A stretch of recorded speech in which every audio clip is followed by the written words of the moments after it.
भाई और बहनों, 11,000 का सोयाबीन 3200 को बेचने को लाया। अभी तो निश्चिती हुई क्या नहीं हुई? हुई क्या?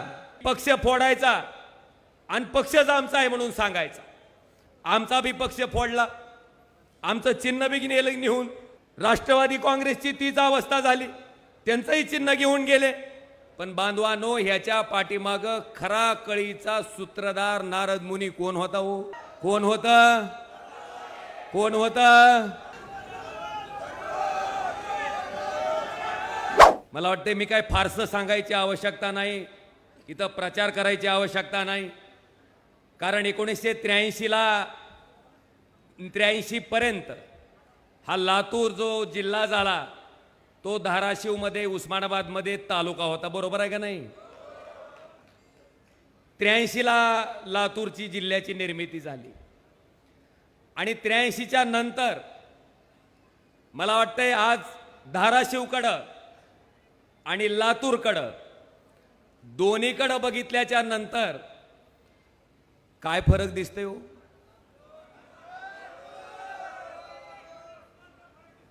काय आमचं धाराशिव पुढे दिसते आणि लातूर मागे दिसते का?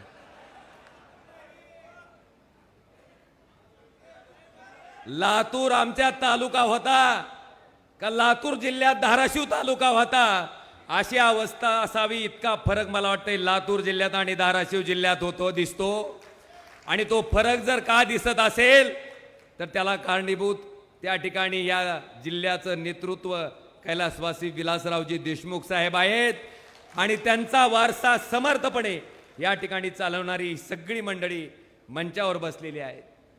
अभयजी, आपण म्हणलात की माझ्या कामाचा, अभयजी मी नशिबवान माणूस आहे की मला विलासरावजी देशमुख साहेबांना जवळून अनुभवता आलं, त्यांना काम करत असताना बघता आलं। मला वाटतं त्यांचा आदर्श आपण घेण्यासारखा आहे। महाराष्ट्राच्या मुख्यमंत्री पदावर असणारा माणूस जर सामान्य माणसाचा फोन उचलू शकत असेल तर आपण साधे खासदार आहेत, आपण का उचलू शकत नाही? हा आदर्श सुद्धा आम्ही विलासरावजी देशमुख साहेबांकडून शिकला। आज साहेबांचं त्या ठिकाणी सहवास मला लाभला, लोकनेते गोपीनाथरावजी मुंडे साहेबांचा सहवास मला लाभला, हिंदुराज सम्राट शिवसेना प्रमुख बाळासाहेब ठाकरेंचा सहवास मला लाभला। ही सगळी मंडळी लोकनेता होण्यासाठी काय असावं लागतं, किती त्याग करावा लागतो, किती समर्पण असावं लागतं, हे सगळ्यांचे धडे देणारी ही सगळी मंडळी होती। आणि या साऱ्यांचा सहवास आणि ह्या कामाची पद्धत मला जवळून अनुभवता आली। मला वाटतं हे सुद्धा माझं नशीब आहे। आजपर्यंत पवार साहेबांच्या जवळ कधी जाता आलं नव्हतं, काही राजकीय अडचण होती माझी, पण ती सुद्धा अडचण मागच्या काही काळामध्ये दूर झाली आणि पवार साहेबांना सुद्धा मी जवळून अनुभवलंय। आज मला आपल्या सगळ्यांना सांगायचं आहे की खऱ्या अर्थानं सामान्य माणसानं नेतृत्व घडवल्याच्या नंतर त्या जिल्ह्याचा विकास किती ताकदीनं होऊ शकतो हे दर्शवायचं काम लातूरच्या नेतृत्वानं पूर्ण महाराष्ट्राला वारंवार दाखवून दिलंय। आज मला आवर्जून सांगावं असं वाटतं की महाराष्ट्रात क्रमांक 2च्या लीडनं मी लोकसभेचा खासदार म्हणून निवडून आलो, त्याच्यामध्ये सर्वात मोठा वाटा कुणाचा असेल तर मला वाटतं अमित भैया, अगदी आपण स्वतः उमेदवार असल्या पद्धतीनं त्या ठिकाणी माझ्यासाठी प्रचार केला आणि आज तब्बल 3,30,000 इतकं मताधिक्य घेऊन देशाच्या लोकसभेत पाठवायचं काम अमित भैयांच्या माध्यमातून त्या ठिकाणी झालंय। आज माझ्या इथल्या सगळ्या शिवसैनिकांना माझी नम्र विनंती आहे, नम्र निवेदन आहे की त्या ठिकाणी लोकसभेला ओमराजे उमेदवार असताना सुद्धा अमित भैया स्वतः उमेदवार असल्यासारखं त्या ठिकाणी पायाला भिंगरी लावून फिरलेत। आज बांधवांनो, तुमची आमची जबाबदारी आहे की भैयांना सुद्धा तितक्याच ताकदीनं आपल्याला महाराष्ट्राच्या विधानसभेत पाठवायचंय। दिलीपराव साहेब असतील, धीरज भैया असतील, आपण साऱ्यांनी त्या ठिकाणी माझ्या विजयामध्ये सगळा मोठा हातभार आपण लावला, ज्याच्यामुळं हा ओमराजे या ठिकाणी देशाच्या लोकसभेत गेलेला दिसला। आज इथं बरेचसे शेतकरी उपस्थित आहेत का नाही? भाई और बहनों, केवढ्यांनी काय लाव सोयाबीन?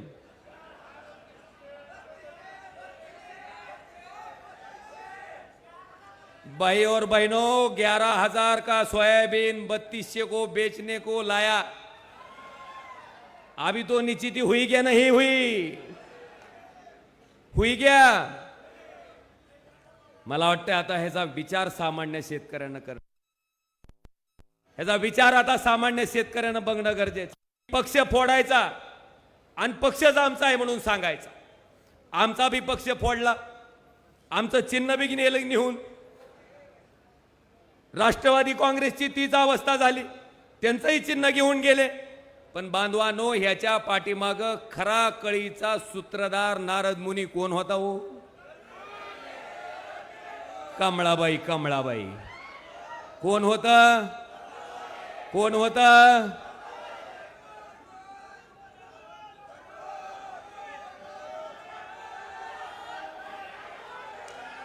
मला आपल्याला एवढंच म्हणायचंय की मागच्या 2.5 वर्षातलं महाराष्ट्रातलं नासवलेलं राजकारण तुम्ही आम्ही सगळ्यांनी जवळून बघितलंय. त्या नासवलेल्या राजकारणाला जर मूठ माती द्यायची असेल तर त्या ठिकाणी महाविकास आघाडीचं सरकार तुम्हा आम्हाला आणल्याशिवाय दुसरा कुठलाही पर्याय बांधवानो त्या ठिकाणी शिल्लक नाही. आणि मी म्हणतो, प्रचारात फार कुठला मोठा मुद्दा घ्यायचाच नाही. तुम्हाला फडणवीसला मुख्यमंत्री करायचंय का? ह्याच्यापेक्षा काही जास्त मुद्दा घ्यायची गरज. मला काय म्हणायचं ते तुमच्या लक्षात आलंय. आज मला आवर्जून सांगावं असं वाटतंय की भैयासाहेब, आपल्यामुळं 2.5 वर्ष महाविकास आघाडीचं सरकार असताना 2 वर्ष आपले कोरोनामध्ये गेले. आणि भैयासाहेब वैद्यकीय शिक्षण मंत्री होते. त्यांच्या कार्यकाळामध्ये आमच्या धाराशिवचं शासकीय वैद्यकीय महाविद्यालय सुद्धा अमित भैयाने त्या ठिकाणी मंजूर करून दिलं. आज लाखो लोकांची सोय त्या ठिकाणी त्यांच्या माध्यमातून आमच्या धाराशिव जिल्ह्यातल्या गोरगरीब रुग्णावर उपचार त्या शासकीय वैद्यकीय महाविद्यालयाच्या माध्यमातून केले जातात. आज आपल्या सगळ्यांना नम्र निवेदन आहे की आता उद्याच्या येणाऱ्या 19 तारखेला जे आपल्याला मतदान करायचंय, मी असं तपासून बघत असतो अधूनमधून काय होतंय. सभाबी जोरात असते, ऐकणारा मन लावून ऐकायला का नाही ते आपण तपासून बघावं लागतंय बोलणाऱ्यानं. म्हणून हटकून म्हणलं मी 19, पण 19 म्हणल्या खाटदिशी उत्तर काय आलं? म्हणजे तुम्ही अतिशय मन लावून ऐकायला लागला हो. अंधभक्तासारखी काय भानगड. म्हणून येणाऱ्या 20 तारखेला आपल्या सगळ्यांना त्या ठिकाणी या अरे बैठो, हम आगे बढ़े हैं, अभी तुम बैठो नीचे. अब तुम सिर्फ हमारे पीछे अच्छे से खड़े रहो, तुम इधर मिधर मत जाओ फिर अभी सब. असो, मला भैयासाहेब खरं आपल्या सगळ्याची क्षमा मागायची. खरं तर पूर्ण सभा होईपर्यंत थांबायचं होतं, पण उमरग्याला सुद्धा त्या ठिकाणी तिथल्या उमेदवाराचा फॉर्म भरायचा, त्यामुळे तिथं जाण्याची गडबड आहे. म्हणून आपल्या सगळ्याची क्षमा मागतो आणि आपल्या सगळ्यांना नम्र निवेदन करतो की येणाऱ्या 20 तारखेला आपलं चिन्ह काय? आपलं चिन्ह काय? आपलं चिन्ह काय? हाताचा पंजा. आणि ते एक थोडं राहिलंच तरी बघा असं होते माझं, गडबड झाली की.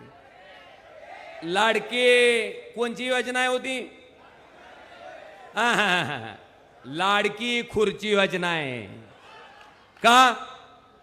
2.5 वर्षापूर्वी तुम्ही मुख्यमंत्री झाले. खरंच तुम्हाला जर बहिणीबद्दल इतकं प्रेम असतं तर मुख्यमंत्र्याच्या खुर्चीवर ज्या पद्धतीनं उद्धव ठाकरे साहेब बसल्या बसल्या त्या ठिकाणी तुम्हाला कर्जमुक्ती द्यायचं काम केलं, तसं ह्यांनी केलं का हो लाडक्या बहिणीच्या बाबतीत?